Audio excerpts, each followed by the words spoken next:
فاسألوا أهل الذكر إن كنتم لا تعلمون.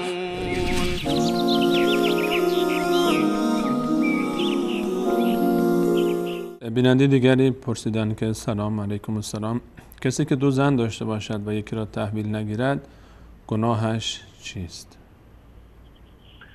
این به صورت یک مبدأ و یک اساس کلی هست در شریعت اسلامی که زن بر مرد و مرد بر زن حقوق مسلم و تعریف شده ای را دارند. اهم از این که این مرد دارای یک همسر باشد یا همسران متعددی را داشته باشد.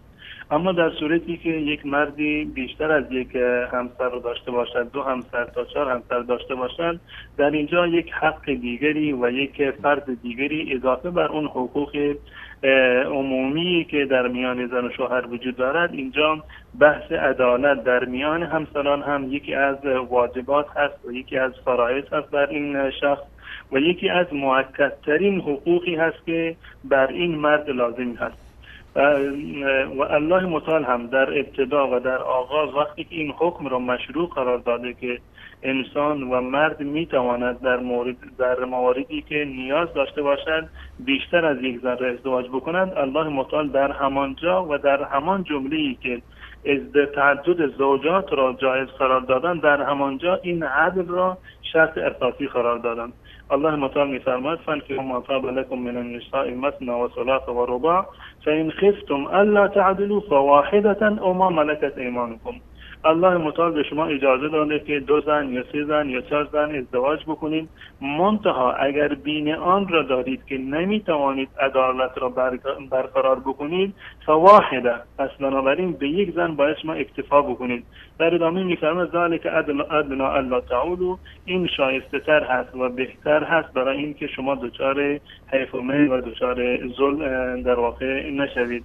و الله متعال این عدل را در حد توان بر ذمه انسان واجب کرده، یعنی در اموری که در تحت تصرف و کنترل انسان هستند، انسان باید این عدالت را برقرار بکند. اون عدالتی که به صورت کامل و 100% باشد و امور باطنی و قلبی رو هم در بر گرفته باشد و هم امور ظاهری رو در بر بگیرد، اون عدل یک عدل غیر مقدوری هست، از توان بشر فراتر هست. این خاطر است که الله متعال در ادامه این آیات در ابتدای سوره النساء می‌فرماید ولن تستطیعوا ان تعدلوا بین النساء ولو حرصتم، شما نمیتوانید که در میان زنان عدالت را برقرار بکنید گرچه شما حریص باشید، تصمیم داشته باشید که من این عدالت را برقرار میکنم.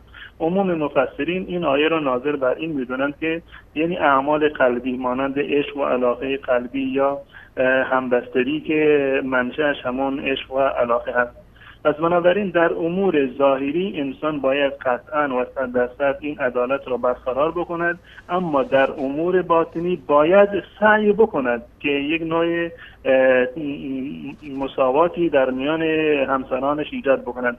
اما اگر نتوانست که عشق خودش را کنترل بکند، محبت قلبی خودش را کنترل بکند یا حداقل یا این همبستری خودش را، تعداد دفعاتش را کنترل بکند و مساواتی در این زمینه برقرار بکند، در امور ظاهری باید قطعاً و 100% این عدالت را برقرار بکند در رفتار خودش و در گفتار خودش و در مواردی که در شریعت اسلامی به عنوان معیارهای عدل بیان شده. معیارهایی که برای عدالت هست، یکی قسم هست، این شب گذراندن. اگر یک بخشی از وقتش را به عنوان مثال 1 روز را برای یکی از همسرانش اختصاص داده، برای همسران دیگرش هم این 1 روز را در نظر بگیرد. از نظر قسم یعنی تقسیم وقت و تقسیم شبها، و از نظر نفقه و از نظر پوشاک و کسوه و از نظر سکنا. این 4 مطلب هستند که اینها در واقع بیانگر مفهوم عدالت در میان همسران هستند. تقسیم وقت، تقسیم نفقه به اندازه که کفایت بکنند هر همسری را، و همچنین پوشاکشون و مسکنشون. غیر از این 4 موارد دیگری هستند مانند محبت قلبی هست و همبستری. اینا جز مفهوم عدالت در واقع داخل نمیشوند و در این موارد هم الله متعال اون چیزی را که در اختیار انسان نیست و در توان انسان نیست، الله متعال هم انسان را مؤاخذه نخواهد کرد. و رسول الله صلی الله علیه و سلم هم در که ما میدونیم که عادل ترین انسان بودن، اگر عدالتی رو در میان همسران برقرار کرده در طول تاریخ، مطمئنا رسول الله صلی الله علیه و سلم برقرار کرده. اما ایشون بازم میفرمودن زمانی که این عدالت رو برقرار میکردن این دعا رو میفرمودن که اللهم هذا قسمی فیما املک، پروردگارا عدالتی که در اختیار من هست و در توان من هست، من این چیزی هست که آن را انجام دادم و عملی کردم. فلا تلمنی فیما تملک ولا املک، پروردگارا در اون مواردی که تحت اختیار من نیست و من توان آن را ندارم و در اختیار توست، در اون موارد مرا مؤاخذه نکن. یعنی همون عشق و علاقه‌ای که قلبی که در قلب انسان نسبت به برخی از همسرانش وجود دارد. اما اگر کسی در دنیا توان عدالت را داشته باشد، یعنی در این موارد که من قبلا عرض کردم از نظر شرعی اجازه دارد که برود و همسر دوم و سوم را برای خودش برگزیند و قطعا باید به این موارد پایبند باشد. در مسافرت رفتن اگر قرار است یکی از همسرانش را همراه خودش ببرد، همسر دیگر را هم باید ببرد یا نوبت بعدی همسر دومش را همراه خودش ببرد. تقسیم وقت باید به صورت عادلانه و مساوی باشد.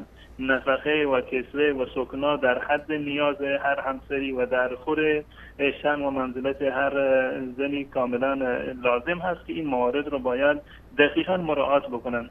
و کسانی که این مفهوم عدالت را رعایت نکنند، یعنی مساواتی در تقسیم وقت و نفقه و کسوت و پوشاک و مسکن نباشد، این روایاتی وارد شده از رسول الله صلی الله علیه وسلم در سنن ابو داود و بقیه سنن اومده که رسول الله صلی الله علیه وسلم فرمودند من کانت له امرأتان فلم یعدل بینهما جاء یوم القیامة و شقه مائل، یا در برخی از روایات اومده ساقط. هر کسی که 2 همسر یا بیشتر از 2 همسر داشته باشد و در میان همسرانش عدالت را برقرار نکند و با این مساوات را برقرار نکند، روز قیامت در حالی مبعوث می شود و از قبر برانگیخته می شود که یک قسمت از بدنش مایل هست یا آویزان هست یا اصلا وجودی را ندارد. این در واقع یک نوع وعیدی هست و تهدیدی هست برای کسانی که چه بسا ابتدا با این انگیزه که عدالت را برقرار می کنند رفتن تعدد ازواج انجام دادن و نهایتا همسر اول را رها کردن و حتی همون حقوق مسلم همسر اول را پرداخت نمی کنند. این وعید بسیار شدیدی هست برای کسانی که حقوق زناشویی و حقوق خانوادگی را در میان همسران خودشون مراعات نمی کنند.